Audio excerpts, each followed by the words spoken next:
बिस्मिल्लाहिर्रहमानिर्रहीम अस्सलाम वालेकुम व्यूअर्स। आज की रेसिपी बहुत ही मज़े की बनने वाली है। बहुत ही हेल्दी, बहुत ही मज़ेदार केमिकल फ्री शरबत बनाएंगे जो कि मैदे की गर्मी को दूर करने के साथ साथ जब आप बाहर जाते हैं तो आपको गर्मी की हिद्दत से बचाएगा। तो ये शरबत हम घर पे तैयार करेंगे। तो चलिए व्यूअर्स स्टार्ट करते हैं कि आज हम कैरी का शरबत किस तरह से बनाने वाले हैं। परफेक्ट मेथड के साथ बनाना बताऊंगी, आपका शरबत ख़राब नहीं होगा, शरबत बहुत ज़्यादा गाढ़ा नहीं बनेगा। तो रेसिपी को पूरा वॉच कीजिएगा। तो चलिए व्यूअर स्टार्ट करते हैं कि ये मज़ेदार सा कैरी का शरबत हमने किस तरह से रेडी किया है। तो इसके लिए यहाँ पे मेरे पास है कैरियाँ 750 ग्राम यानी कि 3 पाव। इनको मैंने बहुत ही अच्छे से साफ करके धो के रख लिया हुआ था। तो अब यहाँ पे इन्हें हमें छील लेना है। इनके छिलके उतारने के बाद यहाँ पे देखिए कि मैं किस तरह से इनको काट रही हूँ। आप जिस मर्जी शेप में इनको काट सकते हैं, लंबाई के रूह या फिर इस तरह जिस तरह से मैं काट रही हूँ।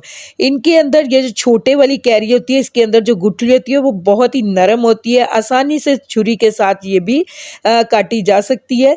इसलिए आप छोटी कैरियां ही लीजिए शरबत को बनाने के लिए। यहाँ पे देखिए सभी कैरियां मैंने काट के इस तरह से इनकी गुठलियां निकाल के इन्हें रख लिया है। अब चलते हैं कि इनको हमने किस तरह से पकाना है। तो इसके लिए यहाँ पे देखिए एक बर्तन में मैंने सभी कैरियां डाल दी हैं और यहाँ इसके अंदर मैंने अब पानी डालना है। तो यहाँ पे मैंने 1.5 गिलास इसमें पानी का डाल दिया है। कैरियाँ बहुत ही जल्दी से गल जाती हैं। 8 से 10 मिनट तक आपने मीडियम टू लो फ्लेम पे इन्हें पकने के लिए छोड़ देना है और आप इधर-उधर कोई दूसरे काम भी इस टाइम में कर सकती हैं। तो यहाँ पे देखिए कैरियाँ बहुत ही अच्छे से सॉफ्ट हो गई हैं। अब इसे हमने यहाँ पे ठंडा कर लेना है। ठंडा करने के बाद यहाँ पे देखिए मैंने ब्लेंडर जग लिया है। इसमें ये कैरियाँ जो हमने सॉफ्ट करके रखी हुई थी बॉईल करके, इनको डाल देंगे और इनका बहुत ही अच्छा सा यहाँ पे देखिए मैंने पेस्ट भी बना लिया है। कितना स्मूथ पेस्ट इनका बना है। लेकिन एक और प्रोसेस से अभी हमने इन्हें गुजारना है ताकि जो पेस्ट है इसके अंदर कोई भी कैरी की गुठली या छिलका ना हो। तो इसके लिए यहाँ पे मैंने बाउल लिया, इसके ऊपर मैंने स्ट्रेनर रख दिया है और जो पेस्ट हमने बनाया था कैरियों का इसे हम छान लेंगे। यहाँ पे देखिए सारा पेस्ट मैंने छान लिया और इसके ऊपर देखिए बहुत छोटे छोटे से पीसीस गुठलियों के नज़र आ रहे हैं। तो ये हमें नहीं चाहिए थे, हमें बहुत ही साफ सुथरा सा शरबत बनाना है। तो यहाँ इसके बाद यहाँ पे आप इसी के अंदर पुदीना डाल के भी ब्लेंड कर सकते हैं, लेकिन मैं पुदीने को अलग से यहाँ पे ब्लेंड करने वाली हूँ। तो यहाँ पे ब्लेंडर जग में मैंने एक मुट्ठी भर के पुदीना लिया है। पुदीने की तासीर भी बहुत ही ठंडी होती है, तो इसको ज़रूर से शामिल कीजिए। शरबत का जायका मज़ीद बढ़ जाएगा और आपको फ़ायदा भी होने वाला है। तो यहाँ पे इसके अंदर थोड़ा सा पानी ऐड करके इसे अच्छी तरह से ब्लेंड कर लिया है और इसे अब साइड पे रखते हैं और चलते हैं अगले प्रोसेस में, जहाँ पे हमने शरबत को रेडी करना है ताकि शरबत हमारा काफ़ी अरसे के लिए ख़राब ना हो और हम इसे यूज़ कर सकें। यहाँ पे इसके लिए मैंने देखिए बर्तन लिया और इसमें मैंने चीनी डाल दी है। यहाँ पे मैंने 1 केजी इसमें चीनी ऐड की है। ये परफेक्ट मीठा मैं आपको बता रही हूँ, ये नहीं कि आपने अगर 750 ग्राम कैरी लिए तो 750 ग्राम इसमें चीनी ऐड करें। आप इसमें ज़्यादा चीनी ऐड करेंगे तो शरबत बहुत ही मज़े का बनने वाला है। बिल्कुल इतना ज़्यादा ये खट्टा नहीं बनेगा इस तरह से। तो यहाँ पे देखिए अब इस चीनी के अंदर हमने पानी डालना है। तो यहाँ पे मैंने इसमें 1.5 गिलास ही भर के पानी का डाल दिया है। अच्छी तरह से हमने चीनी के डिज़ोल्व होने तक इसे चलाते रहना है। यहाँ पे देखिए चीनी अच्छे से मिक्स होगी और इसके बाद जो चीनी का सिरप है वो पकना स्टार्ट हो गया है। अब यहाँ पे जो हमने पेस्ट बना के रखा हुआ था वो डाल देंगे और इसके साथ ही जो मैंने पुदीने को ब्लेंड करके रखा हुआ था इसे भी छानते हुए इसमें डाल देंगे।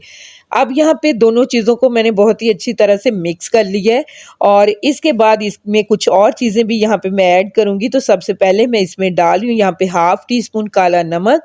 ये बहुत ही हाज़म होता है, इसका डालना बहुत ही ज़रूरी है। और इसके बाद यहाँ पे मैंने ज़ीरा पिसा हुआ डाल दिया है 1/2 टीस्पून। इसकी तासीर भी ठंडी होती है तो इसे स्किप मत कीजिएगा। और इसके बाद यहाँ पे मैं डाल रही हूँ 1/2 टीस्पून आम नमक, जो हम खाना बनाने के लिए यूज़ करते हैं, वो इसमें मैंने शामिल कर दिया है। अच्छी तरह से यहाँ पे हमने मिक्स कर लेना है इसको और इसके बाद अगर आप चाहें तो इस पॉइंट पे फूड कलर डाल सकते हैं और अगर आपको पसंद नहीं तो आप फूड कलर को स्किप भी कर सकते हैं और इसी तरह से इसे 6 से 7 मिनट पका लीजिए। लेकिन यहाँ पे मैं इसे फूड कलर भी इसमें डालूंगी क्योंकि हमें बिल्कुल कैरी जैसा कलर चाहिए अपने शरबत का। तो यहाँ पे मैंने ग्रीन फूड कलर लिया, 1 टीस्पून मैंने इसमें ये डाल दिया, इसे भी मिक्स कर लिया है। अब यहाँ पे हमने इसे सिर्फ पकाना है 6 से 7 मिनट, इससे ज़्यादा बिल्कुल मत पकाइएगा वरना शरबत ठंडा होने पे इतना ये गाढ़ा हो जाएगा, बिल्कुल ऐसे इसकी कंसिस्टेंसी हो जाएगी जिस तरह से जैम की होती है। तो बस आपने यहाँ पे इसे 6 मिनट तक पका लेना है। इसके बाद इसमें डालेंगे, यहाँ पे मेरे पास है यहाँ पे नींबू का रस, तो ये देखिए यहाँ पे मैं इसमें ये भी डाल रही हूँ। 2 से 3 चम्मच आपने ये डाल देना है, इसमें मिक्स कर लेना है और इस शरबत को हमने ठंडा होने के लिए अब रख देना है। ठंडा होने के बाद शरबत को हम इस तरह से बोतलों में भर लेंगे। यहाँ पे देखिए मैंने 2 बोतलें इस शरबत की रेडी की हैं, जो कि बहुत ही मज़ेदार और फ्लेवरफुल सा ये शरबत बनता है और बहुत ही फ़ायदेमंद है।